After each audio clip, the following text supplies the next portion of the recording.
Assalamualaikum warahmatullahi wabarakatuh. Salam budaya rahayu bagi kita semua saudara senusantara.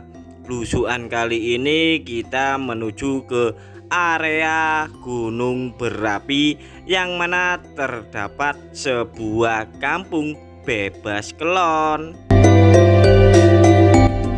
Lokasi kampung kita harus melewati beberapa hutan dan memang betul-betul lokasinya tersembunyi di balik lebatnya hutan belantara. Kampung ini memiliki tradisi yang cukup unik turun-temurun dari para leluhur mereka. Tradisi ini biasanya disebut tradisi tekmu, tekku, tekku, tekmu, atau bahasa Indonesianya ialah istrimu, istriku, istriku, istrimu, suamiku, suamimu, suamimu, suamiku.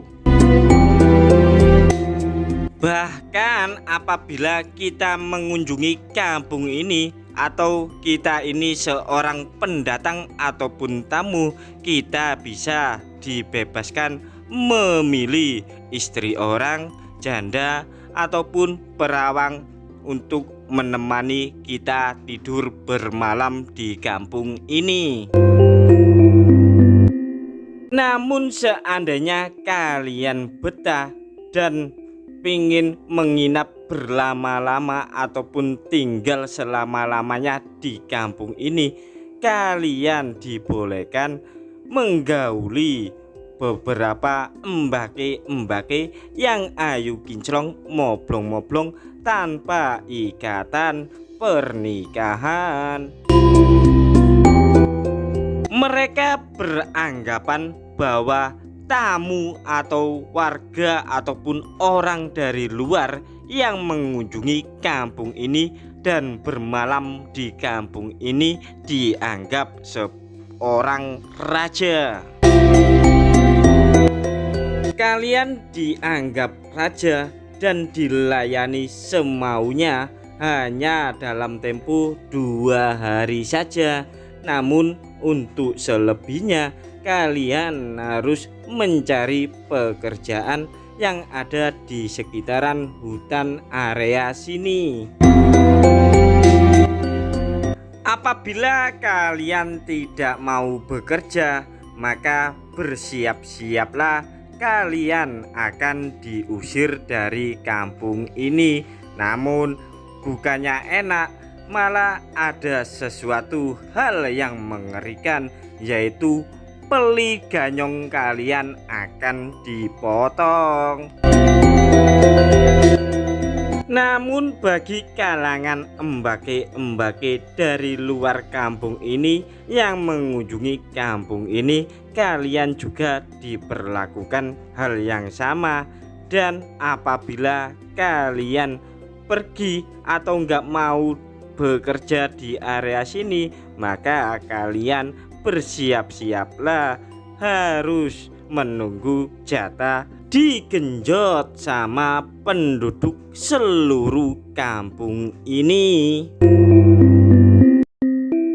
Kebanyakan orang-orang dari luar yang ingin merasakan entol ganyong maupun peli ganyong di kampung ini, mereka hanya menginap 2 hari saja. Mereka cuma ingin merasakan jasa layanan odol celotot, karena selama 2 hari itu kalian dirajakan dan diratukan oleh penduduk kampung ini. Bagi kalian para penonton video ini yang ingin mengunjungi kampung ini, sangatlah susah sekali. Yang pertama karena medannya cukup berat, dan yang kedua tak ada di dalam peta, dan yang ketiga tidak ada di dalam Google Map. Kami saja pun datang ke kampung ini juga juga dalam tempo 2 hari, karena yang pertama kami hanya meninjau lokasinya serta menghafal jalan menuju ke lokasi kampung tersebut. Sedangkan yang kami video saat ini merupakan kali keduanya kami mendatangi kampung yang bebas kelon tanpa ikatan. Saran kami, apabila kalian penasaran dan pengen datang ke kampung ini, ajaklah beberapa orang dari para pengarit atau pencari rumput ataupun para petani yang memiliki ladang atau lahan di area kampung ini. Tak hanya orang-orang lokal yang datang ke kampung ini, namun ada beberapa orang dari bangsa Eropa maupun dari bangsa Timur Tengah yang pengen mencoba merasakan entol ganyong di kampung ini. Maka tak heran banyak sekali keturunan dari mereka. Pasti dari beberapa netizen yang sudah melihat video ini pasti mengatakan bahwa penduduk kampung ini tak beragama. Maka jawabannya Anda salah besar, karena penduduk kampung ini kebanyakan beragama, karena sudah didatangi dari bangsa Eropa maupun bangsa Timur Tengah yang menyiarkan agama di kampung ini. Meski sebagian besar penduduk kampung ini sudah mengenal agama, namun tradisi yang ada dari kampung ini yang secara turun-temurun masih tetap berlaku. Mungkin ada beberapa netizen yang ikut komentar di bawah video ini yang mengatakan bahwa mereka pasti memiliki penyakit, namun nyatanya kalian salah besar, karena mereka memiliki ramuan-ramuan tradisional yang diambil dari area hutan ini, sehingga mereka pun bebas dari penyakit yang sering dialami orang-orang di kota-kota. Kalian pasti tahu kan penyakit apa yang kami maksud, karena sudah melakukan hal-hal yang di luar ikatan. Mungkin saja ada beberapa netizen di video ini yang mengatakan pula penduduk kampung ini masih primitif atau ketinggalan zaman. Namun kalian juga salah besar, karena di kampung ini juga banyak bangunan-bangunan bertembok seperti bangunan modern. Pastinya di benak hati kalian serta di pikiran kalian, bagaimana caranya mereka mendapatkan bahan-bahan bangunan untuk mendirikan sebuah bangunan yang ada di kampung tersebut.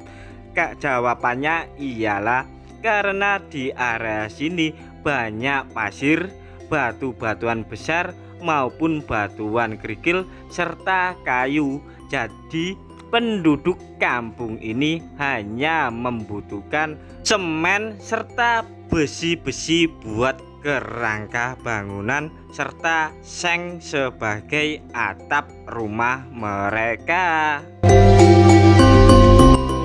Mereka membeli bahan bangunan berupa seng, besi-besi dan semen ini berjarak kurang lebih 20 km melewati hutan-hutan serta ladang ataupun persil.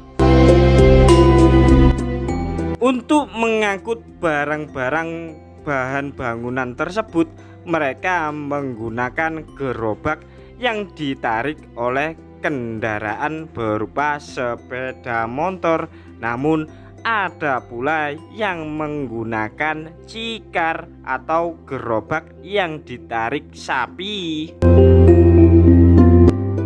Namun bagi para bangsawan Eropa, terutama orang dari Belanda, mereka mengangkut menggunakan helikopter, dan orang Timur Tengah pun menyewa helikopter tersebut. Nah, selanjutnya kita sudah memasuki kawasan hutan belantara, yang mana di hutan belantara ini terdapat sebuah gunung yang masyarakat sebut dengan Gunung Pegat. Maka dari itu kebanyakan penduduk kampung ini tak mau ada ikatan pernikahan karena mereka takut, karena mitosnya apabila mereka melewati terowongan Gunung Pegat ini maka akan terjadi perpisahan. Karena jalur Gunung Pegat ini merupakan akses jalan satu-satunya menuju kampung bebas ikatan, ataupun sebaliknya menuju ke kampung-kampung lain, pasar maupun pusat kota juga harus melewati jalan ini.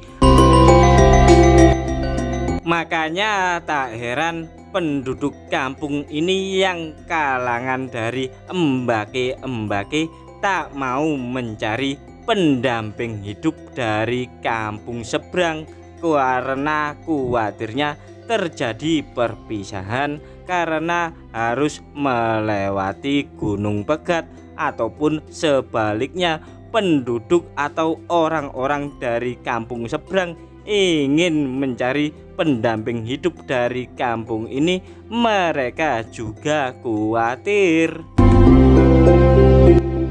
Rasa kekhawatiran dari penduduk atau orang dari kampung seberang apabila mencari pendamping hidup di kampung ini ialah pasti tahu bakal calon istri mereka pastinya sudah pernah diobok-obok, airnya diobok-obok, banyak ikannya kecil-kecil pada mabok.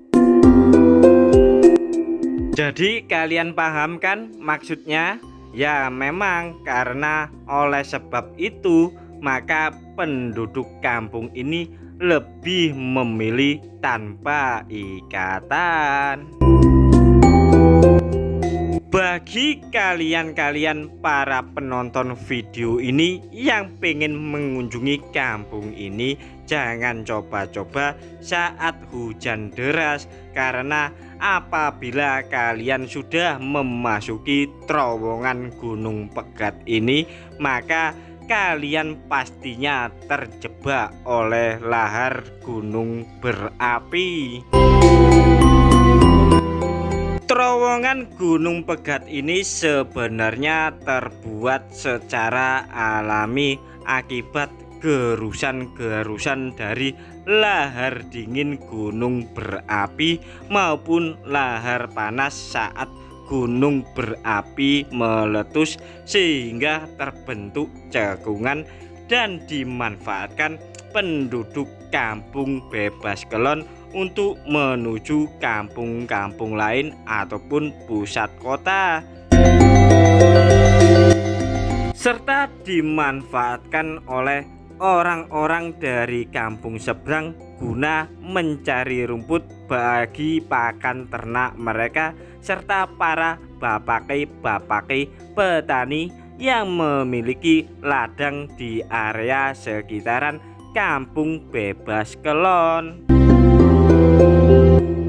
Saat kalian melintasi atau melewati terowongan Gunung Pegat ini, meski saat musim kemarau, kalian juga harap waspada dan berhati-hati karena daerah sini pun rawan longsor serta masih banyak hewan-hewan melata secara liar.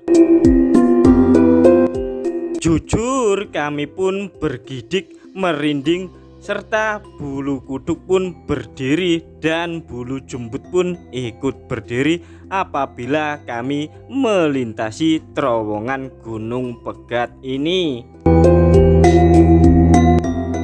Kalau kita lihat dari drone atau dari pantauan udara, maka area gunung yang ada di sini itu membentuk seperti pagar dan benteng yang mengelilingi Kampung Bebas Kelon. Apabila kalian berhasil menaklukkan atau melewati serta melintasi Gunung Terowongan Pegat ini, maka kalian sudah memasuki di area Kampung Bebas Kelon tanpa ikatan. Jarak dari ujung ke ujung terowongan Gunung Pegat ini sebenarnya hanyalah kurang lebih 500 meter. Namun jangan coba-coba ya apabila kalian melintasi saat musim hujan, apalagi saat musim kemarau, karena khawatirnya kalian terjebak oleh lahar dingin gunung berapi serta tanah longsor. Bahkan jangan coba-coba kalian melewati jalur ini saat malam hari. Belum lagi sepanjang perjalanan kita tadi tak menemukan penerangan jalan umum, karena kampung ini juga masih ataupun tanpa menggunakan tenaga listrik. Bagi penduduk Kampung Bebas Kelon tanpa ikatan yang memiliki uang, maka mereka bisa menyalur tenaga listrik kepada pemilik genset yang ada di kampung tersebut. Bagi penduduk kampung yang finansialnya sederhana ataupun sedang menengah ke bawah, mereka hanya menggunakan lampu templek ataupun petromak. Namun sayangnya, meski penduduk kampung kebanyakan beragama, namun mereka masih suka menjalani tradisi bebas kelon tanpa ikatan, sehingga membuat Tuhan murka kepada mereka, sehingga kampung mereka terkubur. Nah, setelah kita melintasi dan keluar dari terowongan Gunung Pegat, maka kita sudah sampai di area Kampung Bebas Kelon yang terkubur oleh lahar gunung berapi, dan di depan ini merupakan sebuah pemakaman umum dari penduduk Kampung Bebas Kelon.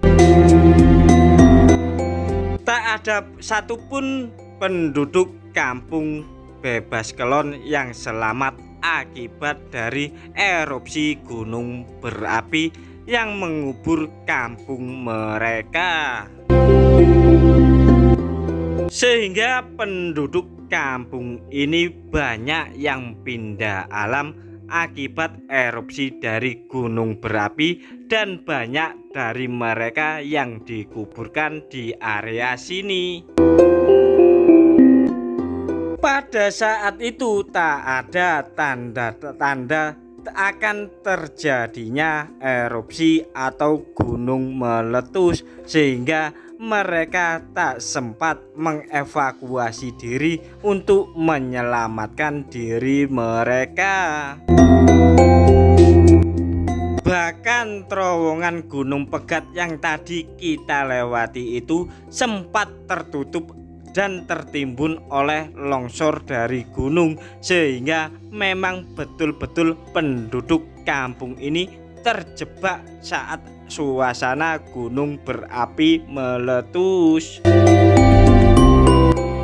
Mungkin itu merupakan sebuah peringatan bagi penduduk kampung ini, sehingga menjadi contoh bagi masyarakat seluruh dunia agar tak meniru kelakuan serta tradisi mereka. Tak hanya pemakaman umum ini menjadi bukti serta saksi bisu tentang tradisi nyeleneh di kampung ini, maka nanti kita akan lihat sisa-sisa bangunan yang ada di kampung ini, bukti sebagai tempat ini pernah ditimbun oleh lahar gunung berapi. Setelah kita melihat-lihat area pemakaman umum dari penduduk kampung, dan di depan mata kita ini merupakan sebuah pohon beringin yang cukup besar. Namun siapa sangka di balik lebatnya akar-akar pohon beringin ini terdapat sisa-sisa bangunan berupa gapura pintu masuk Kampung Bebas Kelon. Melihat ukuran pohon beringin yang cukup besar yang menutupi gapura pintu masuk ke Kampung Bebas Kelon, kemungkinan kampung ini sudah terkubur selama ratusan tahun. Selanjutnya kita akan melihat bangunan atau bentuk fisik dari gapura pintu masuk Kampung Bebas Kelon yang terletak di sisi barat pohon ini. Nah, inilah bangunan fisik atau berupa gapura yang sudah tampak jelas dan tertutupi oleh lebatnya akar-akar dari pohon beringin. Mungkin saja kalian saat mendatangi kampung ini, kalian hanya mengira hanya sebuah pohon. Namun apabila kalian datangi dan kalian amati, tampak seperti di depan mata kita ini merupakan sebuah pintu masuk gapura menuju Kampung Bebas Kelon. Ada hal yang unik dari gapura pintu masuk kampung ini, yaitu di balik akar pepohonan ini atau tepat di belakang bangunan gapura ini terdapat sebuah tulisan dari bahasa orang-orang penduduk kampung ini. Mungkin kalian penasaran akan bahasa apa yang digunakan oleh penduduk Kampung Bebas Kelon serta aksara ataupun tulisan yang digunakan oleh penduduk Kampung Bebas Kelon ini. Mari kita lihat sama-sama. Coba kalian tengok ke atas, di situ terdapat sebuah tulisan. Namun apabila dari jauh ini tak bisa dibaca karena tertutup oleh akar-akar pepohonan. Namun dari dekat ini pun bukan aksara atau bahasa Latin. Tak hanya keunikan dari gapura ini yang ada tulisannya, namun ada hal yang unik dari gapura ini, yaitu banyak sekali orang-orang pintar, orang-orang spiritual, supranatural, dukun maupun para ulama yang ingin memasuki dimensi lain menuju kampung ini. Di sini mereka menyediakan alas atau tempat ritual, yaitu bersemedi, bersila, dan bertapa untuk melakukan ritual memasuki dimensi lain, memasuki gapura yang ada di depan sana. Tak hanya sebuah alas untuk bertapa, namun juga ada sebuah meja yang digunakan untuk menaruh sesaji, cok bakal, ubo rampen, atau alat-alat untuk melakukan ritual. Serta di sini sudah tersedia tempat untuk membakar dupa, yang mana para orang-orang pintar ini melakukan lelaku ngrogo sukmo. Selanjutnya kita akan menuju ke sebuah gedung atau bangunan, yang mana bangunan yang tampak di depan mata kita ini merupakan hunian oleh orang-orang dari Eropa, terutama dari orang Belanda.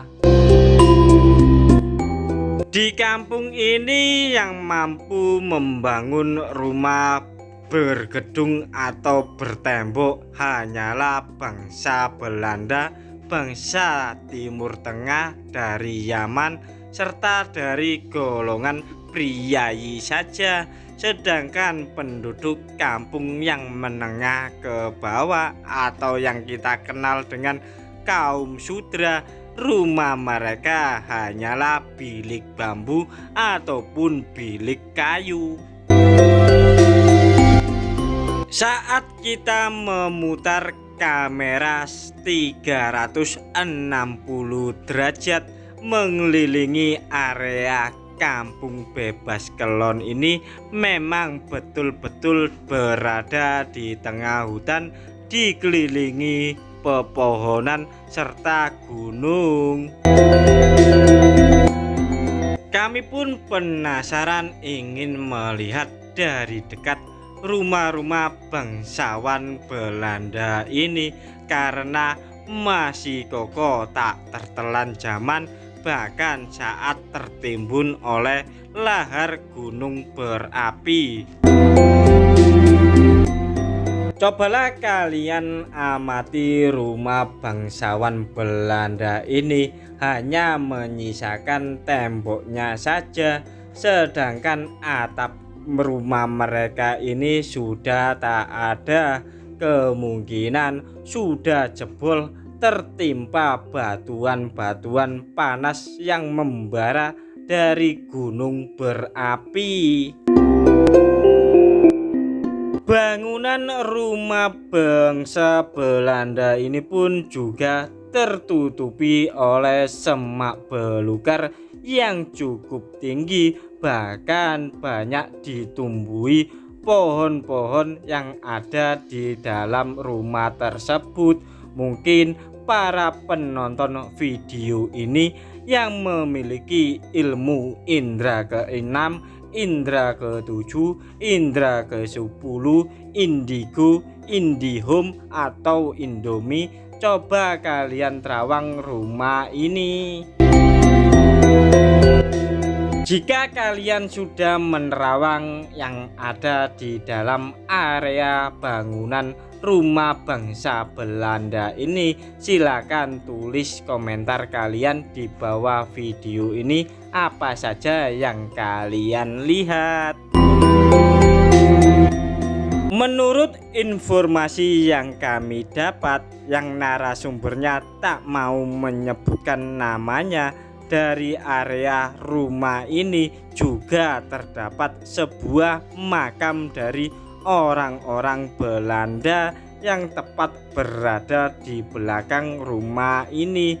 Mari kita cari sama-sama, yang menurut informasinya ada di bawah pohon durian yang ada tampak di depan mata kita ini. Ternyata tak hanya kuburan atau makam dari penduduk lokal Kampung Bebas Kelon ini, namun ada pula kuburan dari orang-orang Belanda yang dikubur dan terjebak saat erupsi gunung berapi.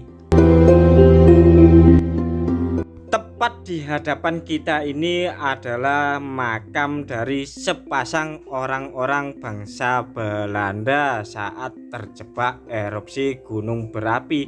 Namun sayangnya tertimbun oleh rerumputan serta tanaman-tanaman hias yang menghiasi makam tersebut.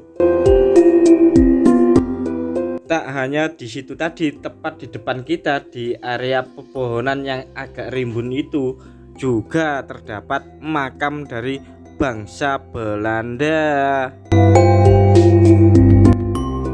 Kami mencoba cari jalan untuk bisa melihat secara langsung area makam Belanda yang sebelah sana tadi. Kami khawatir apabila ada sesuatu hal yang tak diinginkan, seperti halnya ular atau binatang lainnya, karena kami tak membawa sepatu. Berbeda halnya dengan makam-makam orang-orang Belanda yang ada di tempat-tempat lain yang biasanya masih diziarahi oleh keluarganya dari jauh atau dalam negara Belanda. Namun untuk makam yang di area sini tak pernah dijenguk dari keluarganya, sehingga tanaman rerumputan di area ini tumbuh subur serta tinggi-tinggi, jadi tidak terlihat bentuk makam dari orang-orang Belanda yang di sebelah sini. Kami pun juga tak membawa peralatan-peralatan untuk membersihkan ilalang-ilalang ataupun rerumputan, sehingga kami pun nggak berani merusak tanaman-tanaman yang ada di sekitaran makam orang-orang bangsa Belanda. Jadi intinya di belakang rumah orang-orang Belanda yang masih kokoh tersebut merupakan area pemakaman orang-orang Belanda yang terkena erupsi dari gunung berapi. Jadi kalian-kalian yang ingin dan penasaran tentang area makam yang ada di sini, terutama makam orang-orang Belanda, sediakan peralatan-peralatan untuk membersihkan rerumputan di sekitar sini, terutama di bagian makam-makam bangsawan Belanda. Menurut informasi yang kami peroleh juga, di area sini sering muncul ular besar tanpa tangan, tanpa kaki, serta lidahnya bisa melet-melet. Maka dari itu, bila kalian datang ke sini jangan coba-coba sendirian. Namun apabila mental kalian cukup kuat, silakan sendiri, namun bawalah peralatan-peralatan keamanan diri.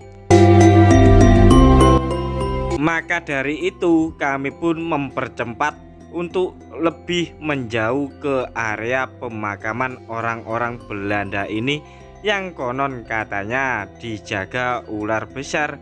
Namun ular tersebut bukanlah ular goib, melainkan ular asli atau yang biasanya disebut ular sanca ataupun piton. Melihat lokasi yang seperti ini, bisa jadi ini merupakan habitat dari ular-ular besar yang sering dilihat masyarakat. Setelah kita mendatangi area pemakaman orang-orang bangsa Belanda, kali ini di depan mata kita ini merupakan makam dari orang-orang Timur Tengah, terutama dari kalangan orang-orang Yaman. Mereka dikubur secara massal, maka tak heran nisan-nisan makam mereka itu jadi satu, terutama satu kubur bisa diisi 10 orang lebih. Mereka ini juga merupakan korban tertimbun dari lahar gunung berapi saat meletus, padahal mereka juga ikut sama-sama bebas kelon di kampung ini. Setelah kita melihat-lihat area pemakaman masyarakat umum, masyarakat bangsawan Belanda, serta masyarakat dari kalangan Timur Tengah terutama orang Yaman, kali ini kita menuju ke sebuah bangunan yang mana dulunya tempat ini adalah tempat genset sebagai tempat penerangan kampung ini saat malam.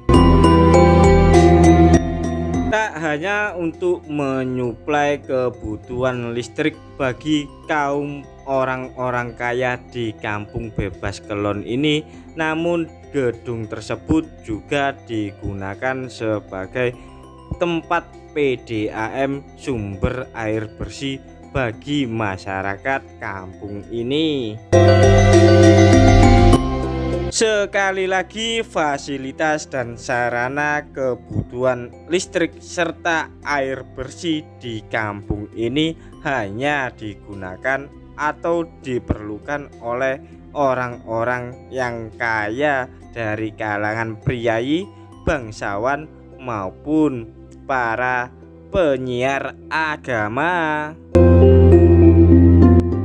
Seperti halnya gedung yang kita bahas tadi, gedung ini pun hanya menyisakan pondasi serta tiang-tiang penyangga saja, sedangkan tembok serta atapnya sudah runtuh dan jebol, kemungkinan tertimpa batu-batuan yang membara serta terkena getaran-getaran gempa dari erupsi gunung meletus.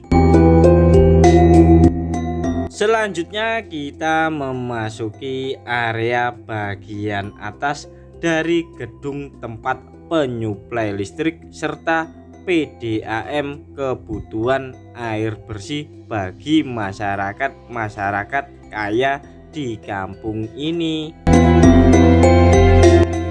Uniknya, gedung ini lebih tinggi dari tanah-tanah yang ada di sekitaran area gedung ini.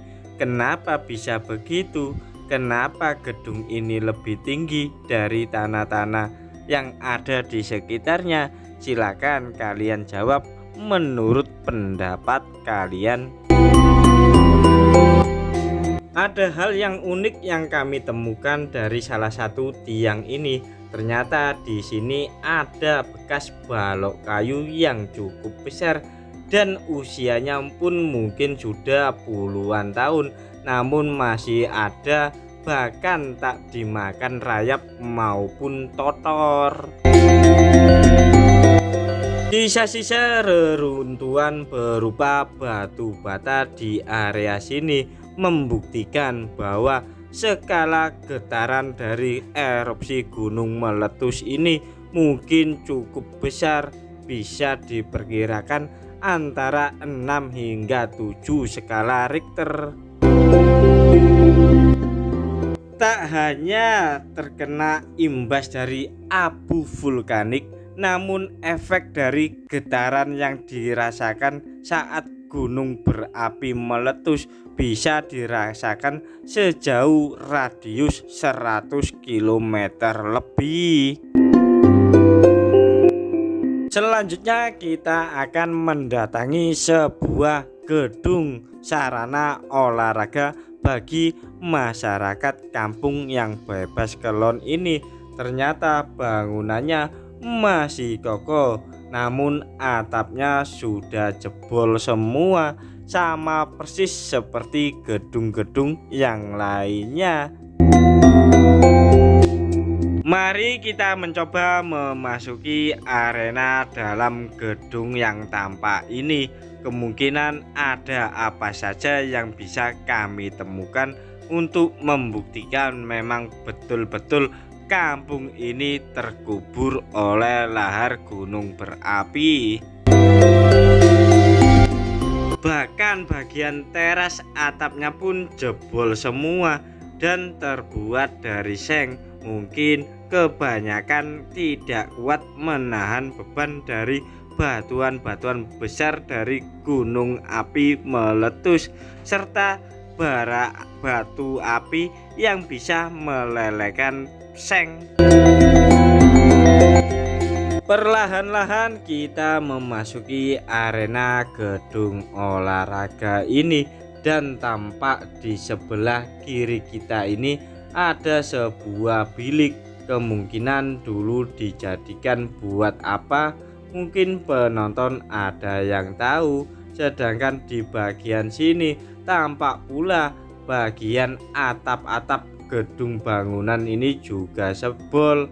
Dan di sebelah kanan kita pun juga ada sebuah bilik khusus.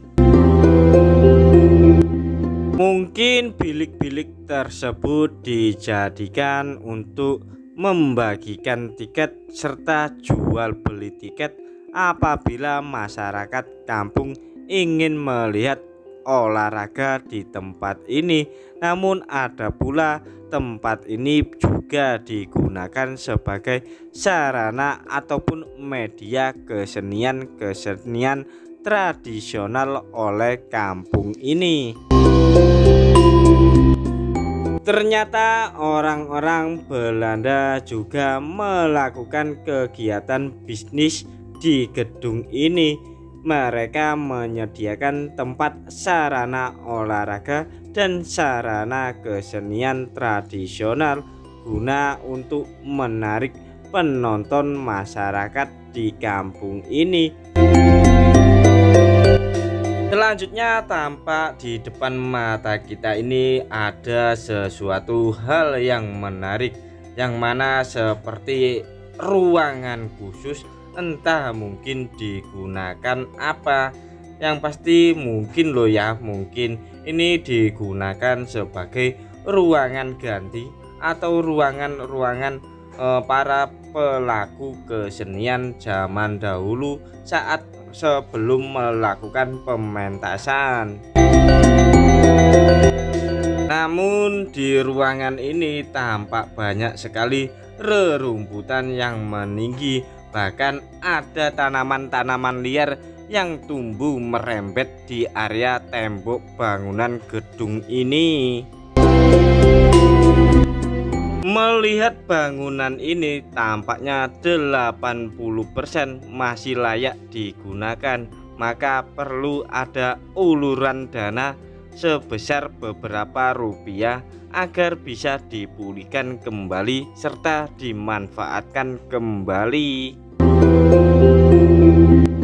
Mungkin salah satu memanfaatkan gedung ini sebagai tempat pengungsian bagi masyarakat kampung-kampung yang lain yang masih dihuni penduduknya. Apalagi lokasi gedung ini bukan jalur lahar gunung berapi maupun jalur dari awan panas atau yang kita kenal dengan wedhus gembel.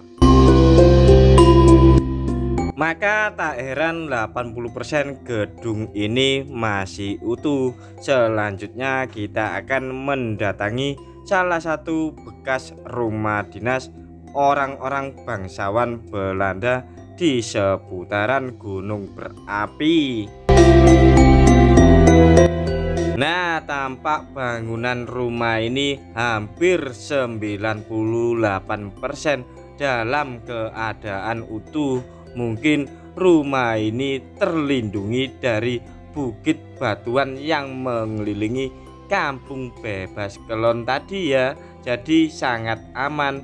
Namun sayang sekali sudah ditinggal pemiliknya. Meskipun sudah tak ada penghuninya, namun halaman atau pelataran dari rumah ini dimanfaatkan oleh masyarakat dari luar kampung bebas kelon ini, terutama digunakan dan dimanfaatkan untuk menanam tanaman buah nanas karena lokasinya sini itu sangatlah subur, cuma terkena abu dari gunung berapi. Selanjutnya kita akan mengelilingi rumah yang ada tampak di depan mata kita ini. Rumahnya cukup besar, daun pintunya cukup tinggi, serta jendelanya juga besar.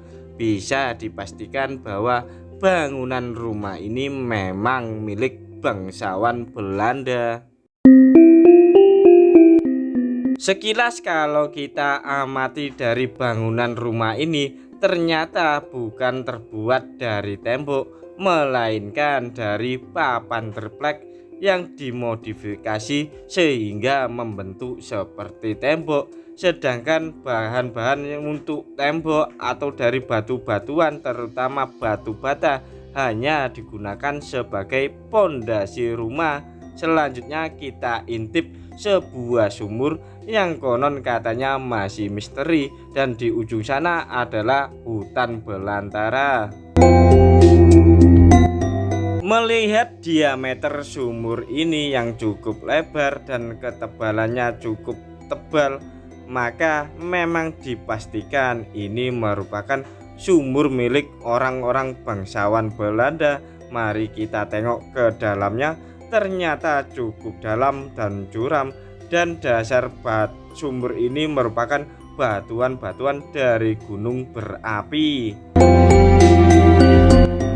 Selanjutnya kita melihat bekas bangunan tempat ibadah, yang mana tempat ibadah ini sudah lama ditinggal oleh jemaahnya. Detik-detik sebelum terjadi erupsi dari gunung berapi, masjid ini sudah pernah mengalami renovasi untuk diperbaiki menjadi lebih baik. Namun Tuhan berkata lain dan berkehendak lain. Akhirnya masjid ini terbengkalai karena suatu musibah. Banyak korban waktu itu sedang melaksanakan ibadah, namun karena musibah tersebut, akhirnya para warga yang menjadi korban erupsi gunung berapi ini dikubur di halaman masjid ini. Dan inilah kuburan dari warga sekitar saat ibadah terkena erupsi gunung berapi. Selanjutnya, untuk lebih jelas dan gamblangnya, mari kita tanya-tanya masyarakat. Pak, badhe tanglet. Mriku niku napa? Bekase kampung nggih. Niki kampung. Kampung napa namine? Jenglong. Niku sen niku ketaun pinten niku? Omahe nganu ki lho Mas apa? Sing nyambut gawe ning pabrik niku lho, omah ke rumah. Oh, rumah dinas ngoten niku. Iki pondasine Bang iki. Berarti sing tasik tersisa niku sing pundi mawon? Wonge wis gak ana sing nggone ya entek di nganu. Kayak pondasi-pondasi tok. Kuwi yo mek pondasi tok. Terakhir niku kapan, Nak? Lah ini bar tahun blas ya, 90. Tahun 90. Berarti enten makami bareng nggih? Enak Mas. Cilik tapi ning ngono kuwi ditok kan. Tebe. Ngono kuwi ya nek makame kono. Enten. Ana. Runcep napa nganu? Padang ngene. Padang nek sing kono. Iki lho iki sampean lewat iki ngulon. Tebe. Ya nek wit kembang kuning-kuning, Kembang kuning-kuning. sebelah kene. Oh, nggih nggih. Nah, niki dengan Bapak sinten nih? Kuwi Nanang. Bapak Nanang. Tadi kenapa Pak? Alasannya penduduk kampung Jenglong ini? Ya kan lama-lamaan orangnya kan semua sudah pergi semua. Kan satu, akhirnya udah habis. Udah itu ketinggalkan sini. Berarti nggak ada yang tinggal ya sekarang? Udah kampung. Itu terakhir tahun berapa itu Pak? Aduh, kurang jelas tuh ya. Tapi memang bener ya ini bekas kampung ya Pak? Iya. Nah, terima kasih nih Pak nggih. Dulu enten pinten griya kok teng mriki. Waduh, ngapunten nggih. Kula kambang nggih tasih radiali sebab ini.